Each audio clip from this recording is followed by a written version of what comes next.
El funeral de mi abuelo millonario ni siquiera había terminado cuando mis padres, que me habían ignorado toda mi vida, presentaron una demanda para quitarme todo lo que me dejó.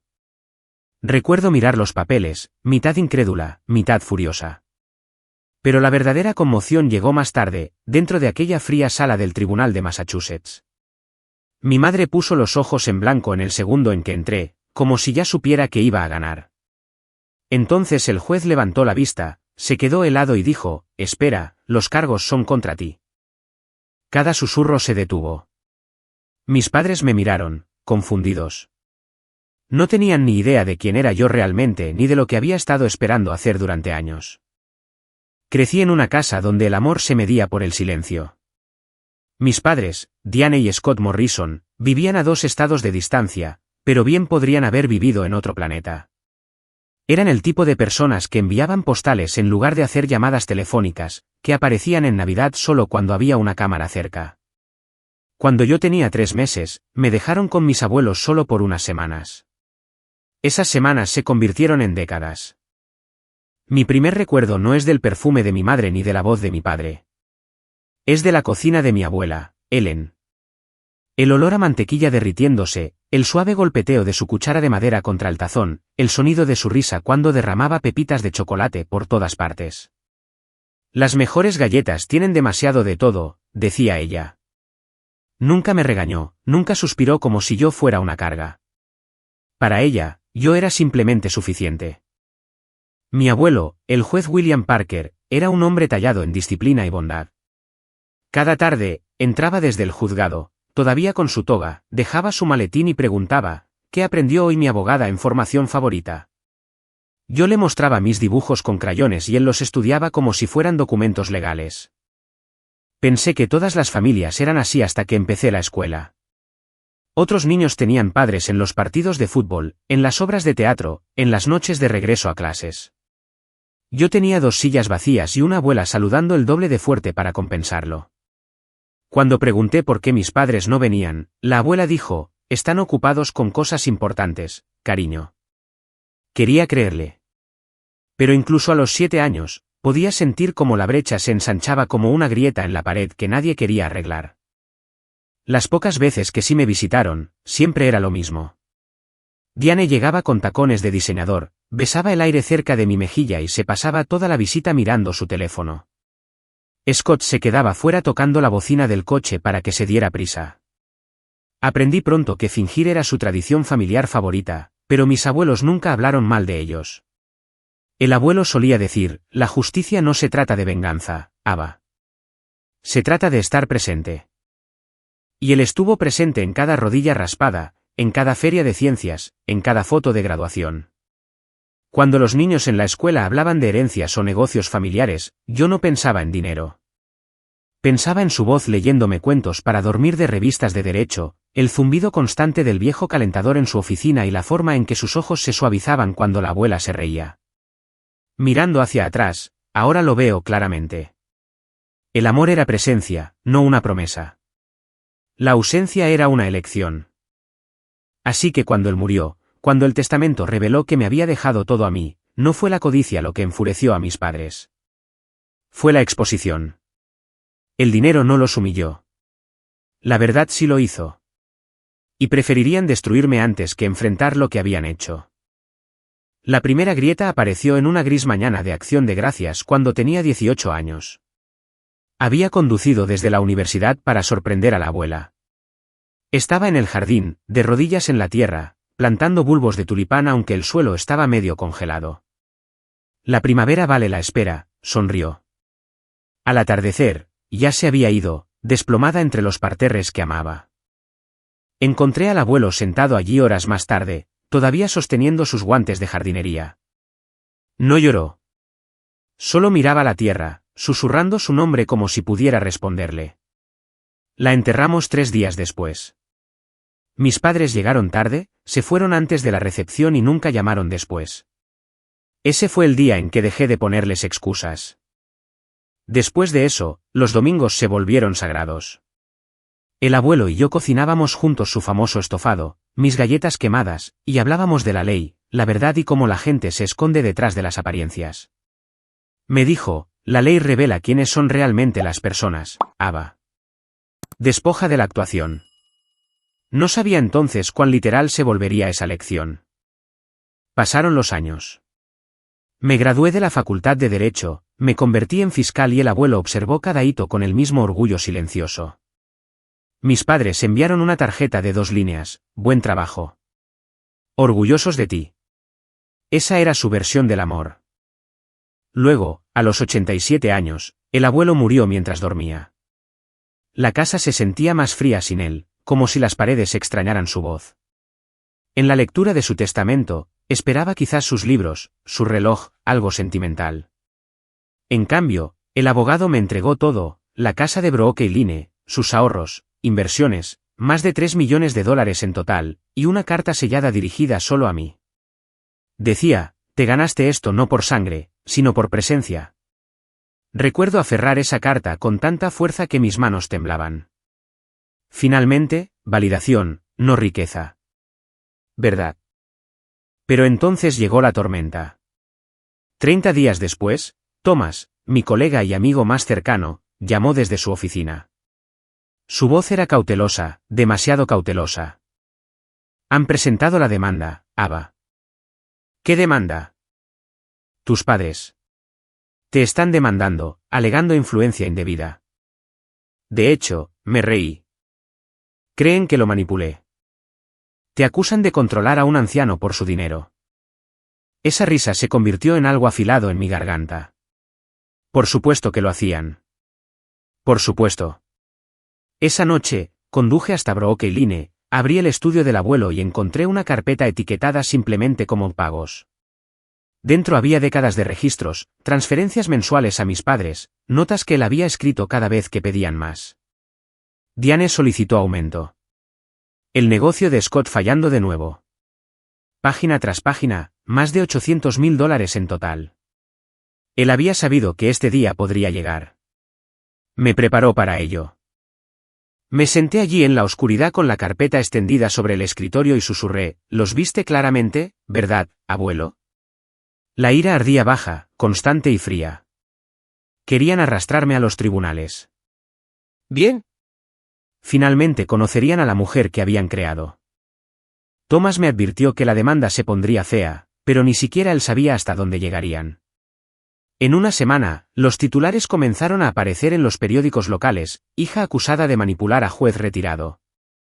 Los reporteros aún no sabían mi nombre, pero ya podía sentir los susurros en los pasillos del juzgado.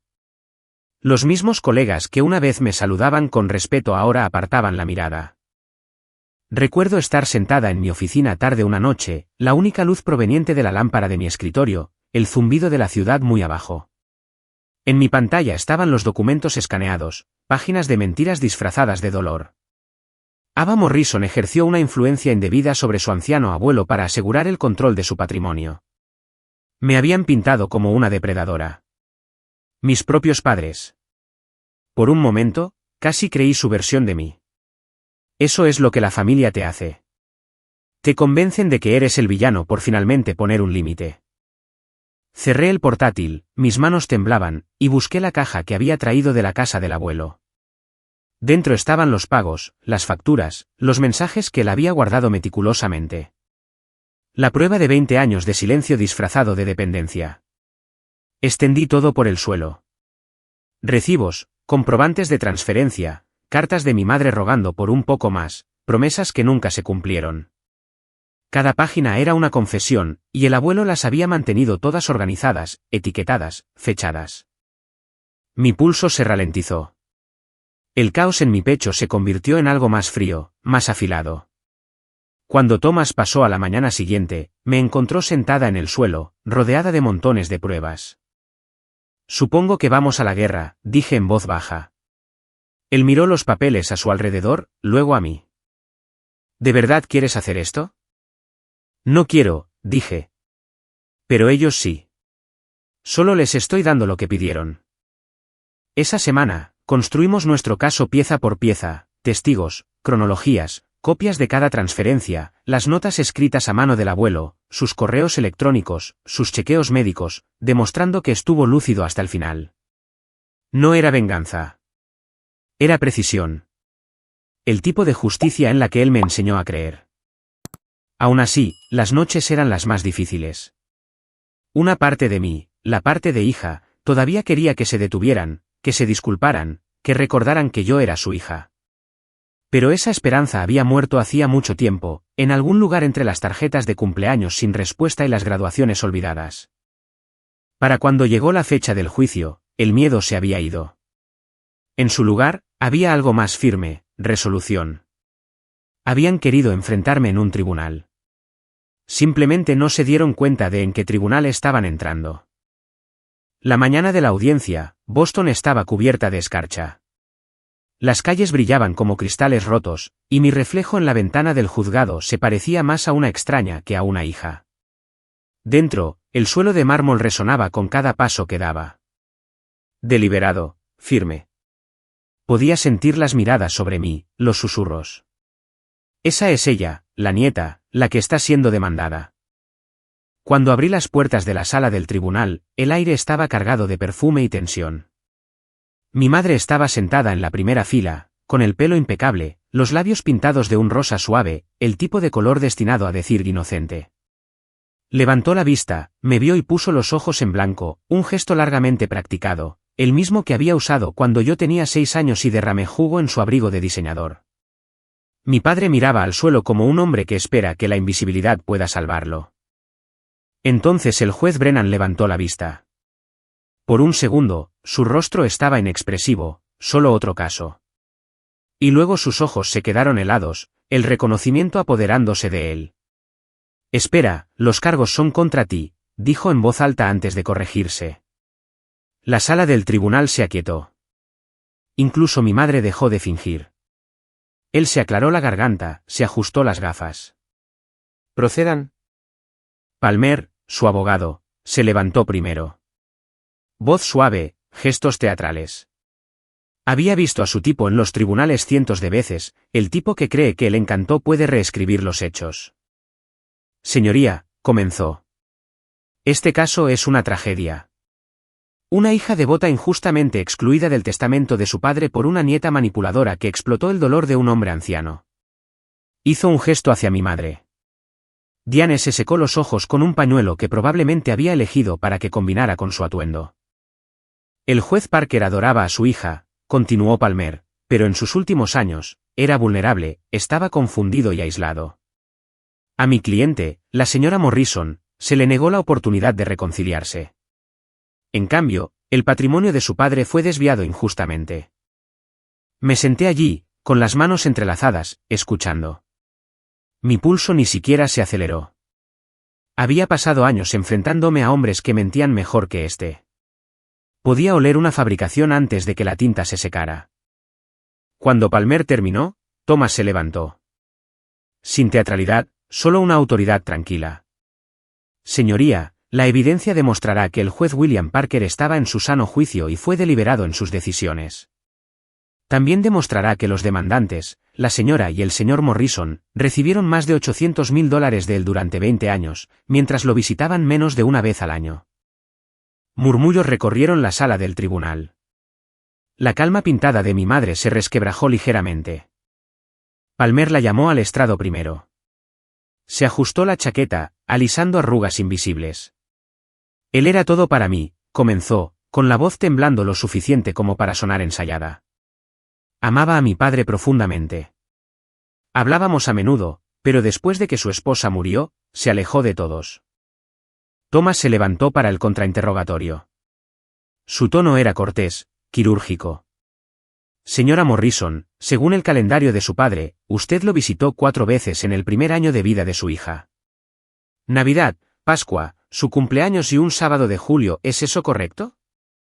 Sus labios se apretaron. Yo era joven. Y entre los 5 y los 18 años, no recuerdo los números exactos. Él levantó una carpeta, la de los pagos. Su padre documentó cada visita junto con transferencias mensuales a usted y al señor Morrison.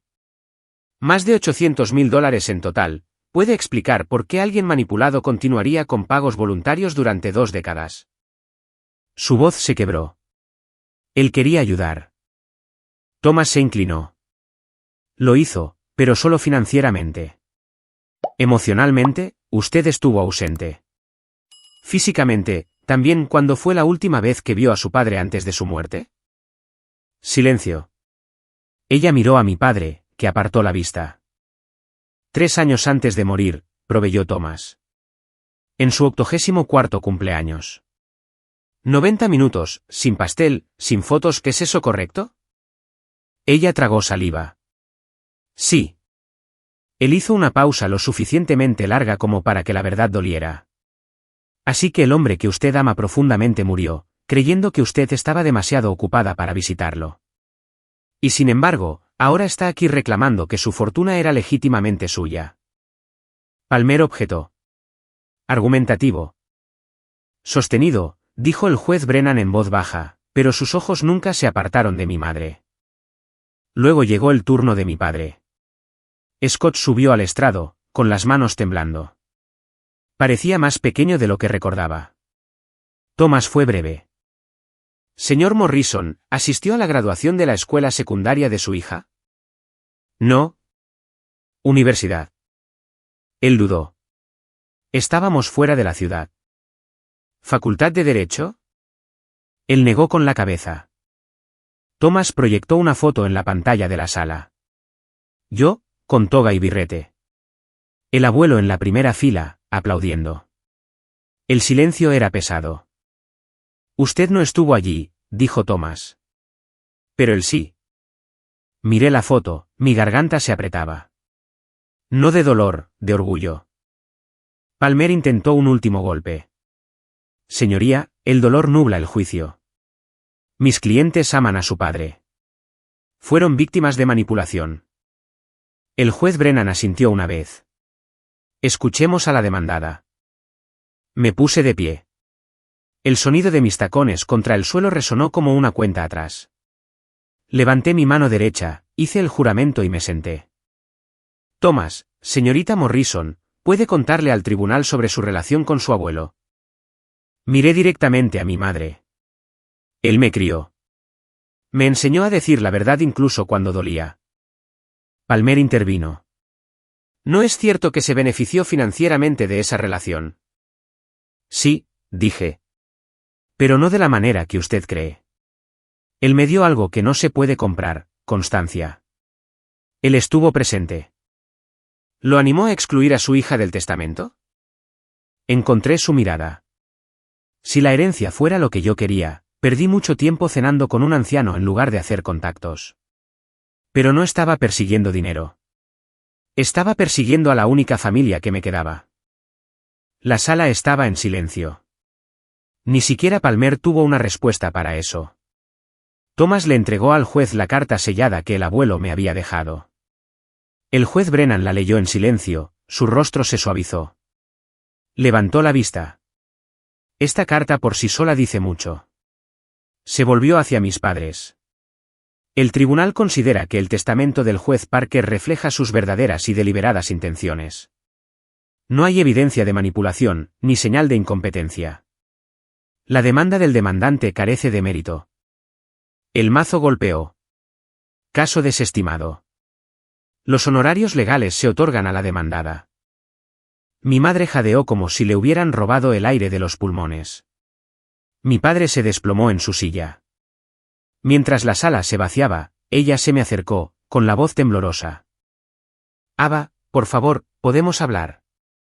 La miré, la misma mujer que una vez me dejó y nunca miró hacia atrás. ¿Hablar de qué, Diane? Soy tu madre. Negué con la cabeza. No, eres la mujer que me dio a luz. Mi madre fue Ellen Parker. Sus ojos se llenaron de lágrimas, pero no sentí nada, solo claridad. Me di la vuelta para irme, pero me detuve en la puerta. Las luces de la sala del tribunal se reflejaban en el suelo de mármol, y por primera vez en años, sentí que se me quitaba un peso de encima. Nunca supieron quién era yo realmente, susurré. Afuera, el aire frío me golpeó la cara, agudo y limpio. Bajé las escaleras del juzgado, mis tacones resonando como signos de puntuación de una historia finalmente terminada. Cuando salí, el cielo se había vuelto de un plateado pálido, del tipo que precede a la nieve. Los reporteros esperaban junto a los escalones, sus micrófonos brillando como pequeñas armas. Caminé directamente a través de ellos. Sin declaraciones, sin discurso de victoria, solo el sonido de mis tacones cortando el ruido. De vuelta en mi coche, finalmente exhalé. Por primera vez, el silencio no se sentía solitario. Se sentía ganado. El abuelo solía decir, la justicia era lenta, pero siempre llegaba a tiempo. Tenía razón. Solo tardó 32 años. Las semanas posteriores al juicio fueron tranquilas. Mis padres desaparecieron de todos los titulares, de mi vida, de todo. Sin llamadas, sin disculpas, solo silencio, el lenguaje que siempre habían hablado mejor. Pero esta vez, no dolió. 3 años después, me encontraba detrás del mismo estrado que mi abuelo una vez presidió, ahora vistiendo su toga. Jueza Ava Morrison, 39 años, la más joven en la historia de Massachusetts. En mi primer día, toqué el mazo de madera que me dejó y susurré, lo logramos, abuelo. Pasaron los años. Llegaron los ascensos y también la paz. A los 60 años, me jubilé. Mi última visita fue al cementerio de Mount Auburn, donde los tulipanes florecían alrededor de 2 lápidas, William y Ellen Parker. Me arrodillé, plantando algunos bulbos nuevos junto a ellos. Tenías razón, dije en voz baja. La familia no se trata de sangre. Se trata de quien está presente. Y mientras el viento se movía entre los árboles, casi podía oír su risa de nuevo, firme, orgullosa y libre. La familia no está escrita en linajes de sangre. Se demuestra con la presencia. Lo aprendí demasiado tarde para salvar a mis padres, pero justo a tiempo para salvarme a mí misma. Si alguna vez has tenido que enfrentarte a personas que se suponía que debían amarte, cuéntame tu historia abajo. Y no olvides suscribirte. Más verdades están por llegar.